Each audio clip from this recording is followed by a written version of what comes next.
अस्सलामुअलैकुम जी, कैसे हैं सब लोग। उम्मीद करती हूँ सब लोग ठीक होंगे और खैर आफियत से होंगे। दुआ में याद रखिएगा।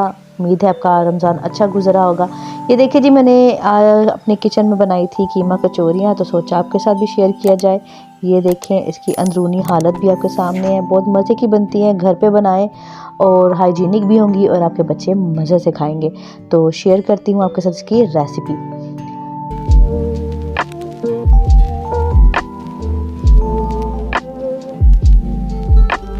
सबसे पहले मैंने ले लिया था कीमा, उसको मैंने गला लिया था। कुछ भी नहीं डाला, बस सिर्फ कीमे में मैंने पानी डाल के इसको अच्छा सा गला लिया है। और गलने के बाद इसमें मैंने चॉप करके जो आलू थे वो डाले हैं। आपकी मर्ज़ी है, मज़ीद वेजिटेबल्स डाल सकते हैं, मटर डाल सकते हैं, शिमला मिर्च डाल सकते हैं, इसमें गाजर डाल सकते हैं। अगर आपके बच्चे वेजिटेबल लवर नहीं हैं तो आप इसमें वेजिटेबल्स भी ऐड करके उनको खिला सकते हैं। आलू डाले हैं मैंने इसमें, और ये अब इसमें थोड़ा सा, बिल्कुल थोड़ा सा पानी डाल के मैं इसको मज़ीद दम पे पका लूँगी।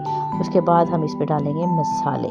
और फिर से बता दूं, अगर आपके पास बच्चे आपके नहीं खाते वेजिटेबल्स तो इसमें वेजिटेबल्स ज़रूर ऐड करें। मसाले इसमें देख ले क्या जाएंगे। नमक है, दादर मिर्च है, हल्दी है, अजवाइन है, कलौंजी है, सूखी मेथी है और ज़ीरा। ये सारी चीज़ें हम इसमें डालेंगे।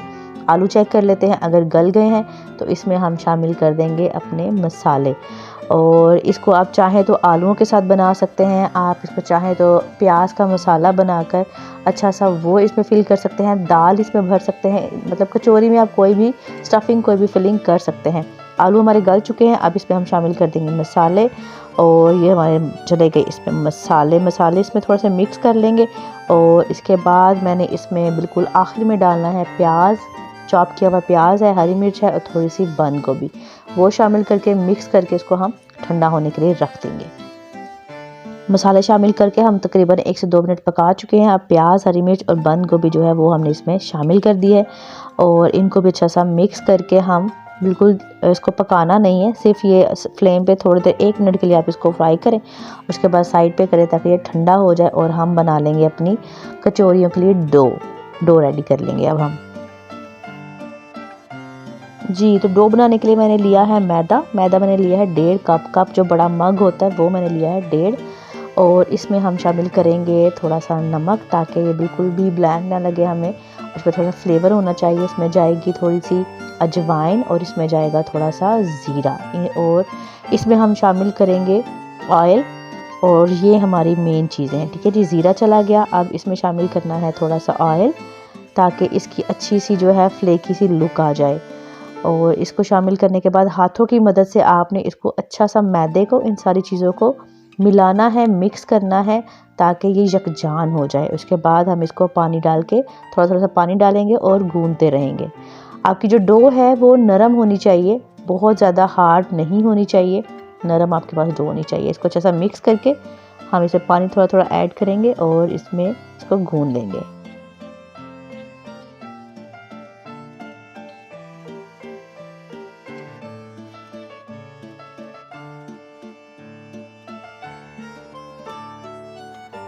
जी जनाब, तो डो हमारी जो है वो हम गूंद चुके हैं। उस पर हम बिल्कुल एंड पे लगाएंगे थोड़ा सा ऑयल। इसको अच्छा सा सेट होने के लिए रख देंगे, 20 मिनट इसको रेस्ट देंगे। और तब तक हम बाकी जो तैयारी है वो कर लेते हैं। डो हमारी जब 20 मिनट के रेस्ट के बाद आप देखेंगे तो सेट होगी। इसको बिल्कुल थोड़ा सा नीड कर लें, थोड़ा सा इसको फिर से गूंद लें। ले जी, हमने इसको दोबारा से नीड कर लिया, गूंद दिया है 1 मिनट के लिए और अब ये हो गई है रेडी। अब हम इसका जो बाकी प्रोसेस है वो कंप्लीट करेंगे। अच्छा जी, डो हो गई रेडी और हमारा जो मटेरियल था वो भी ठंडा हो गया। अब चेक कर लेते हैं हमें करना क्या है। 2 चम्मच मैंने लिया मैदा, उसमें मैंने डाला है 1 चम्मच घी। अब ऑयल इसमें नहीं शामिल करेंगे, घी शामिल करेंगे। घी अगर मेल्ट किया हो तो ज़्यादा बेहतर है। मेरे पास मेल्ट किया हुआ नहीं था, मेरा फ्रिज में था, इसलिए मैं इसको हाथों की मदद से पहले मिक्स कर लूँगी। उसके बाद इसमें शामिल करेंगे पानी, और पानी इसमें डाल के इसकी अच्छी सी प्यारी सी लई बना लेंगे, पेस्ट बना लेंगे, जो कि हमारे काम आएगी जब हम इसके कचौरी की बाइंडिंग करेंगे। तो जो पेस्ट की वजह से इसमें जो फ्लेकी लुक्स आएंगी, इसी वजह से होगी, परतें बनेंगी इसके साथ। तो ये हमारी लई जो है, हमारी पेस्ट जो है वो हम अच्छी सी इसको रेडी कर लेंगे। इसमें बिल्कुल भी लम्प्स नहीं होने चाहिए, इसमें बिल्कुल स्मूथ इसकी पेस्ट बननी चाहिए। वो भी रेडी हो गया। अब हमने थोड़ा सा ले लिया है डस्ट करने के लिए सूखा मैदा। हमारा जो मटीरियल है वो भी रेडी है, हमारा जो डो है वो भी रेडी है, हमारा पेस्ट जो है वो भी रेडी है। तो अब हम शुरू करेंगे इसकी मेन, इसका जो प्रोसेस है कचौरियाँ बनाने का, वो वाला। सबसे पहले जो आपकी डो है उसको हमने इसको एक हार्ड सरफेस पे आप दोबारा से इस तरह कर लें, ज़्यादा बेहतर हो जाएगा। और इसके हम छोटे छोटे से बना लेंगे पेड़े, और उनका अब छोटी छोटी जो बॉल्स होती हैं, गोल्फ की जो बॉल्स होती हैं उस साइज़ की आप इसमें जो है पेड़े बना लेंगे। तो उसके बाद हम इसकी जो है इसमें स्टफिंग करते हैं। थोड़े से मैंने पेड़े बना लिए, आपको मैं थोड़ा सा बनाना सिखा दूँ, उसके बाद अपना काम कंप्लीट कर लूँगी। सबसे पहले तो जो हमारा पेड़ा था हमने इसको बेलना है। बेलने के बाद जो हमने इसका अच्छा सा पेस्ट बनाया था उस पेस्ट को हम इस पर लगा देंगे। तो देखिए इसको अच्छा सा बेल दें। आपकी कोशिश ये करनी है कि इवन आपकी जो रोटी है वो बेलनी चाहिए। और इसमें जो हमने वो एक पेस्ट बनाया था मैदे का, घी का, उसको करके इस तरह से हमने इसको फोल्ड कर देना है। ये देखिए ये है इसकी फोल्डिंग, और इसको आपने साइड पे कर देना है। इसी तरीके से हम जो सारे पेड़े हैं उनको इस तरह से बेलेंगे और इसी तरीके से हम इनके ऊपर पेस्ट लगाएंगे। इनको इस तरह से फोल्ड करेंगे साइड से, और इसको हम साइड पे रखते जाएंगे। और फिर हम इसमें थोड़ी देर बाद करते हैं स्टफिंग। जब तक ये हमारे सारे पेड़े रेडी हो जाएंगे तो इनको थोड़ा सा रेस्ट भी मिल जाएगा। ये देखिए इस तरह से इसके ऊपर पेस्ट आप अप्लाई करते जाएंगे और इनको साइड पे करते जाएंगे।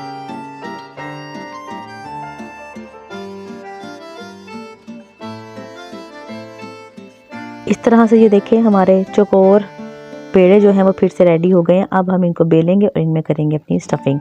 स्टफिंग में फिर से बता दूं, आप कुछ भी स्टफ़ कर सकते हैं। इसमें दाल जो है वो उसका मटेरियल बना के ऐड कर सकते हैं।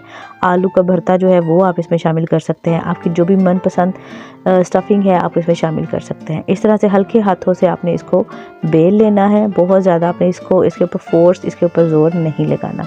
इस तरह से हम इनको बेलते रहेंगे और थोड़ा सा इसको स्प्रेड करने के बाद हथेली पे रखें और इसमें करेंगे हम स्टफिंग। ये देखें इस तरह से आपने इसको आराम से बेल लेना है। चौकोर हमने पेड़ा बनाया था उसको बेलने के बाद इसको हम हाथ उठा के इस तरह से जितनी आप स्टफिंग करना चाहें उतनी कर लें। इसके पहले कॉर्नर जो है वो आपने जोड़ने हैं, इस तरह से प्रेस करने हैं इस तरह से, और इसको आराम से आपने हल्के हाथों से एक पोटली की शक्ल दे देनी है। इस तरह से ये देखें आपकी पोटली, आपकी कचौरी बिल्कुल रेडी हो जाएगी। किनारे आपके बिल्कुल भी खुले नहीं होने चाहिए, इस चीज़ का ध्यान रखिएगा। और इस तरह से आपकी बनेगी कचौरी। ये देखें जनाब, ठीक है, ये आपकी कचौरी रेडी हो चुकी है। इसी तरीके से आप सारी जो कचौरियाँ हैं उनको रेडी करेंगे। एक और कचौरी जो है मैं आपको बेल कर और इसको स्टफ़ करके दिखा देती हूँ ताकि आपके लिए ज़्यादा ईजी हो जाए और आप इसको आसानी से बना सकें। ये देखें आपका जब नरम सा आटा गूंदा होगा आपके जो पेड़े हैं बड़े अच्छे से वो फैलेंगे। आपकी जो रोटी है बड़ी अच्छी सी फैलना शुरू हो जाएगी। इसी तरीके से आपने सारी जो है इनको रेडी कर लेना है। फिर से बता दूँ हल्के हाथों से। इसके बाद हमने ऑयल रख दिया था गर्म करने के लिए। बहुत ज़्यादा आपने इसको गर्म नहीं करना, मीडियम फ्लेम होना चाहिए आपका, और थोड़ा सा बस गर्म होना चाहिए, क्योंकि ज़्यादा अगर आप गर्म करेंगे तो ये अंदर से कच्ची रह जाएंगी। और हमारा चेक कर लेंगे ऑयल, बहुत ज़्यादा फिर से बता दूँ गर्म नहीं होना चाहिए, मीडियम टू लो फ्लेम होना चाहिए इसका। इसको एक दफ़ा फिर से मैंने सेट कर लिया और ये गई, ठीक है जी। इस तरह से हम इसको ऐसा पकने देंगे। एक साइड पक जाएगी तो फिर हम इसको टर्न करेंगे, इसकी दूसरी साइड पे पकाएंगे। लेकिन ये देख लें आपने इसमें बिल्कुल जल्दी नहीं करनी, इनको लो फ्लेम पे पकाना है ताकि ये अच्छे से अंदर से भी गल जाएं।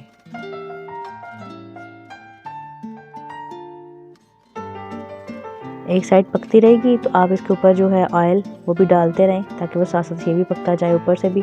और फिर इसको जब एक साइड पक जाएगी टर्न कर लें, और टर्न करने के बाद अगेन इसको पकने दें और हौसले तसल्ली के साथ इसको पकाएं, क्योंकि सब्र के बाद ही खाने का मज़ा भी है। आपको बहुत मज़ा भी आएगा इफ्तारी में, और हर कोई आपसे पूछेगा कि ये आपने कैसे बनाई, और कोई सबसे पहले तो मानेगा ही नहीं कि ये घर की बनी हुई कचौरियाँ हैं। बिल्कुल हलवाई जैसा इसका लुक होगी, बिल्कुल इसका हलवाई वाला ही जायका होगा जैसे हम बाज़ार से खरीद कर खाते हैं। और इसको पकाने के बाद हम चेक करेंगे इसको खोल कर भी कि इसके अंदर से ये कैसा है। कचौरियाँ हमारी देखें दोनों साइड से बड़ी अच्छी सी पक गई हैं। इनको बाहर निकालेंगे और उसके बाद मैं आपको निकाल के दिखाती हूँ कि ये कैसी बनी है, और आप खुद डिसाइड कीजिएगा कि आपको देख के दिल चाहा या नहीं कि आप इसको बनाएं। ये देखें जी बहुत गर्म है, हम निकाल चुके हैं और इसको मैं आपको तोड़ के दिखाती हूँ ताकि आपको अंदर भी पता चल जाए कि इसके अंदर स्टफिंग कैसी है, हमने कितनी फिलिंग की थी, और आपको एक आइडिया मिल जाए। ये देखें जी ये हमारी आ गई स्टफिंग, ये इसके अंदर से, और बहुत ही फ्लेकी, बहुत ही खस्ता कचौरियाँ बनती हैं। उम्मीद आप ज़रूर बनाएंगे, अपने रमज़ान को स्पेशल बनाएंगे, फैमिली को बना के खिलाएंगे और मुझे दुआ में याद रखेंगे। कमेंट ज़रूर कीजिएगा कचौरी बनाने के बाद कि कचौरियाँ कैसी बनी। और एक चीज़ कि जब भी दुआ के लिए हाथ उठाएं मुझे ज़रूर याद रखिएगा, और ये आ गई हमारी फाइनल कचौरियाँ। और हमारे चैनल को सब्सक्राइब करना मत भूलिएगा, लाइक और कमेंट ज़रूर कीजिएगा। फिर मिलेंगे इंशाल्लाह। अल्लाह हाफिज़।